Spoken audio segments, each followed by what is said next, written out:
Assalamualaikum warahmatullahi wabarakatuh. Nama saya Faiz Muhammad Nur. Saya dari TBGB. Nomor induk mahasiswa 251904. Di sini saya akan menjelaskan tentang filsafat pendidikan Islam. Jadi, filsafat pendidikan Islam tersendiri itu terbentuk dari perkataan filsafat, pendidikan, dan Islam. Penambahan kata Islam di akhir itu untuk membedakan filsafat pendidikan Islam dari filsafat pendidikan umum. Dengan demikian, filsafat pendidikan Islam mempunyai pengertian khusus yang ada kaitannya dengan ajaran Islam. Lebih jauh, Omar Muhammad Al-Taumi Al-Syaibani melihat filsafat pendidikan adalah pelaksanaan pandangan falsafah dan kaidah falsafah dalam pengalaman manusia yang disebut pendidikan. Al-Syaibani 1979.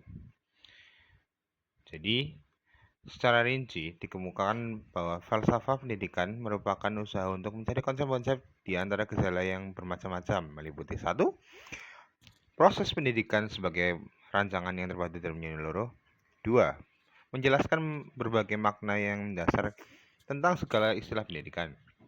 3. Pokok-pokok yang menjadi dasar dari konsep pendidikan dan kaitannya dengan bidang kehidupan manusia di alam semesta. Al-Syaibani 1973. Selanjutnya, banyak pakar yang mendefinisikan filsafat pendidikan Islam. Di sini pendidikan Islam juga berdasarkan dari wahyu, tidak sembarangan, dan juga memiliki dasar, yaitu konsep ajaran Islam yang termuat dalam Al-Quran dan hadis. Yang pertama sendiri itu adalah Omar Muhammad Al-Taumi Syaibani. Menurutnya bahwa filsafat pendidikan Islam tidak lain ialah pelaksanaan pandangan filsafat dan kaidah filsafat dalam bidang pendidikan yang didasarkan pada ajaran Islam. Yang kedua adalah dari Abuddin Nata, yang menyimpulkan bahwa filsafat pendidikan Islam itu merupakan suatu kajian secara filosofis mengenai berbagai masalah yang terdapat dalam kegiatan pendidikan yang didasarkan pada Al-Quran dan hadis sebagai sumber primer dan pendapat para ahli, khususnya para filosof Muslim, sebagai sumber sekunder. Yang ketiga ada dari Jalaluddin dalam bukunya Filsafat Pendidikan Islam, menyebutkan bahwa filsafat pendidikan Islam itu merupakan hasil pemikiran para filosof berdasarkan sumber yang berasal dari wahyu ilahi. Sedangkan falsafah pendidikan lainnya berasal dari hasil renungan atau pemikiran yang didasarkan atas kemampuan rasio. Hasil pemikiran yang bersumber dari wahyu bagaimanapun memiliki kebenaran yang mutlak, tidak bergantung pada kondisi ruang dan waktu. Sebaliknya, hasil pemikiran berasal dari rasio dan tergantung pada kondisi ruang dan waktu. Kajian falsafat Islam beranjak dari kajian falsafat pendidikan yang termuat dalam Al-Quran dan hadis yang diterapkan oleh Nabi Muhammad SAW selama hanya beliau, baik selama periode Mekah maupun periode Madinah.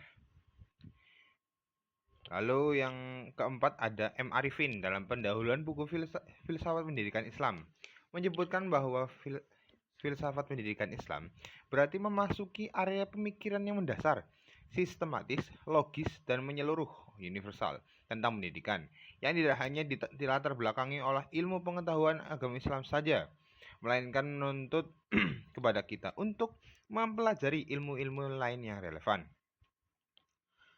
Selanjutnya, falsafah pendidikan Islam yang kita kehendaki adalah suatu pemikiran yang serba mendalam, mendasar, sistematis, terpadu, dan logis, menyeluruh secara universal yang tertuang atas tersusun ke dalam suatu bentuk pemikiran atau konsepsi sebagai suatu sistem.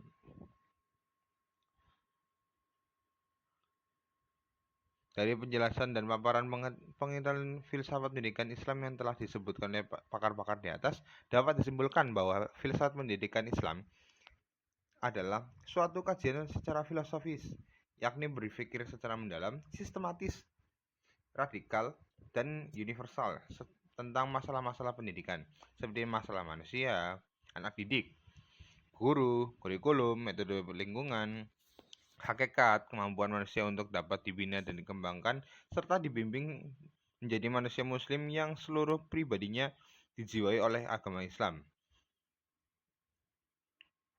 Yang kedua adalah kedudukan filsafat pendidikan Islam. Kedudukan ini adalah sebagai alat atau sarana untuk memahami dan untuk menyelesaikan permasalahan pendidikan Islam dalam berdasarkan atas keterkaitan hubungan antara teori dan praktek pendidikan. Dengan demikian, filsafat pendidikan menyumbangkan analisanya kepada ilmu pendidikan Islam tentang hakikat masalah yang nyata dan rasional, yang mengandung nilai-nilai dasar dan yang dijadikan landasan untuk proses pendidikan. Dalam masyarakat yang sedang mengalami perubahan seperti abad 21 ini, kegunaan fungsional dari filsafat pendidikan Islam adalah semakin penting karena filsafat menjadi landasan strategi dan kompas jalannya pendidikan Islam. 3. Sumber-sumber filsafat pendidikan Islam.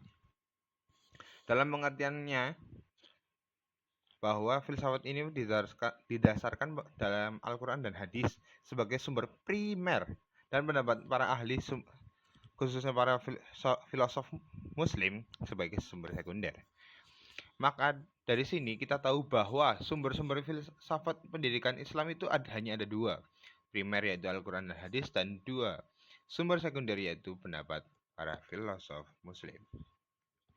Al-Syaibani disebutkan oleh Jalaluddin dalam bukunya Filsafat Pendidikan Islam bahwa dasar dan tujuan falsafat pendidikan Islam pada hakikatnya identik dengan dasar dan tujuan ajaran Islam, atau tepatnya yaitu Al-Quran dan Hadis. Kedua sumber ini kemudian timbul pemikiran-pemikiran mengenai masalah-masalah keislaman dalam berbagai aspek, termasuk falsafat pendidikan. Dengan demikian, hasil pemikiran para ulama seperti Qiyas Syar'i dan Ijma ditetapkan sebagai sumber sekunder. Al-Syaibani 1973. Al-Quran menaruh perhatian yang besar terhadap masalah pendidikan dan pengajaran, seperti pemuatan istilah-istilah yang digunakan oleh pendidikan seperti kata tarbiyah, taklim, ikro, hingga ada kesimpulan bahwa Al-Quran adalah kitab pendidikan. Adapun hadis atau al-sunnah menjadi sumber kedua dalam filsafat pendidikan Islam karena Nabi Muhammad SAW telah memberikan perhatian yang amat besar terhadap pendidikan dan mencanangkan pendidikan sepanjang hidup, long life education, sampai ia mewajibkan mencari ilmu dan ia diutus ke bumi ini untuk menjadi pengajar, menyempurnakan akhlak mulia dan mengajak menyembah Allah semata. Adapun sumber sekunder itu belum dioptimalkan. Banyak pendapat ulama yang tertulis dalam kitab klasik. Sumber ini mengembangkan filsafat pendidikan Islam. Namun demikian, secara substansial, pendapat para filosof Muslim pun masih dapat dipersoalkan, yaitu jika sesuatu dijadikan sebagai sumber, maka sumber itu harus permanen, konstan, dan tidak diperselisihkan keberadaannya. Sedangkan filsafat dari manapun ia berasal atau disampaikan tetap memiliki sifat-sifat kekurangan dan kelemahan yang menyebabkan kedudukannya sebagai sumber yang dapat dipermasalahkan. Jadi, kita bisa menarik kesimpulan di sini bahwa dari paparan di atas dapat disimpulkan adalah sesuatu kajian sebagai filosofis yang yakni berpikir secara mendalam, sistematis, radial, dan universal secara masalah-masalah pendidikan seperti masalah manusia, guru, kurikulum, metode, dan lain-lain menjadi manusia muslim yang seluruh pribadinya dijiwai oleh ajaran agama Islam. Filsafat pendidikan mempunyai kedudukan solutif, idealis, dan metodis untuk menyelesaikan permasalahan-permasalahan pendidikan Islam yang muncul dan berkembang dalam dinamika kehidupan masyarakat Muslim dalam mengoptimalkan kemampuan manusia untuk dapat dibina dan dikembangkan serta dibimbing menjadi manusia Muslim yang seluruh pribadinya dijiwai oleh ajaran agama Islam, menjadi hamba Allah yang berkepribadian Al-Quran dan hadis. Terima kasih atas perhatiannya. Assalamualaikum warahmatullahi wabarakatuh.